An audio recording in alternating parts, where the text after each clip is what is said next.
Hello student, इस question में कहा जा रहा है कि यदि हम फोर्स, वेलोसिटी और टाइम को फंडामेंटल यूनिट माने तो मास का डायमेंशन क्या होगा। यानी मास का डायमेंशन फोर्स, वेलोसिटी और टाइम के टर्म में लिखने को कह रहा है ना।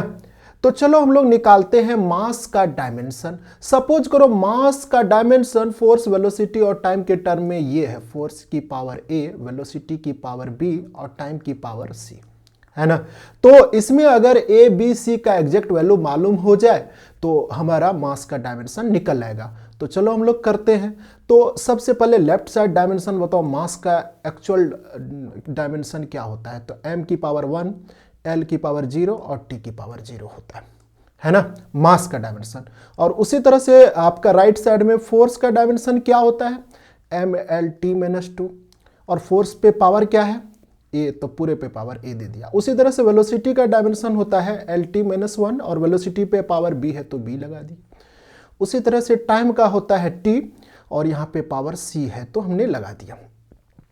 अब हम लोग क्या करेंगे, तो यहाँ पे सब सिमिलर क्वांटिटी को एक साथ लिखते हैं, यानी कि मास जहाँ जहाँ है उसको एक साथ लिखते हैं। तो मास का पावर a है और कहीं मास दिख नहीं रहा है। दूसरा है l का पावर पहले वाले टर्म में तो क्या है, तो आपका है a, और दूसरे में क्या है l का पावर b, तो प्लस b कर दो, इंटू में है और यहाँ तो है नहीं।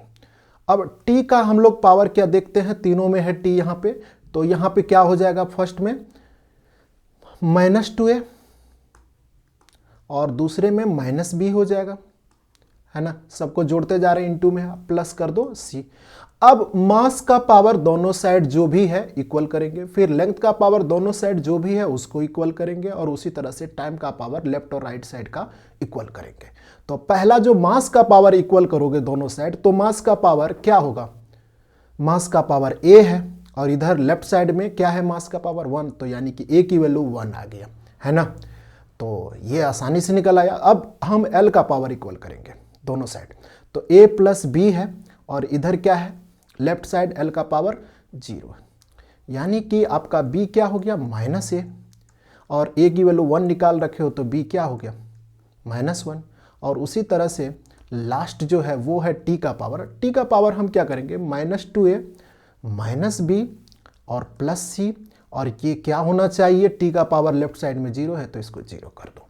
अब इसको सॉल्व करोगे तो आपको मालूम होना चाहिए कि a की वैल्यू 1 निकाल चुके हो तो 1 पुट करो, और यहाँ पे b की वैल्यू -1 प्लस c 0, तो c की वैल्यू क्या आ गया, -2 और ये +1, तो -1 और राइट साइड ले गए तो +1, है ना।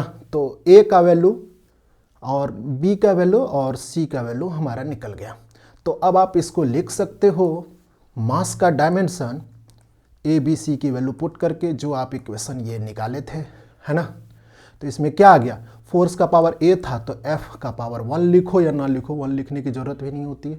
दूसरी बात, v का पावर क्या था, b था और b की वैल्यू -1, तो यहाँ पे v का पावर -1, और t का पावर क्या होना चाहिए, c था, तो यहाँ पे 1 होना चाहिए। तो इस तरह से फोर्स, वेलोसिटी और टाइम के टर्म में मास का डायमेंशन निकल आया। तो इस तरह से कौन सा चॉइस सही हुआ, फर्स्ट।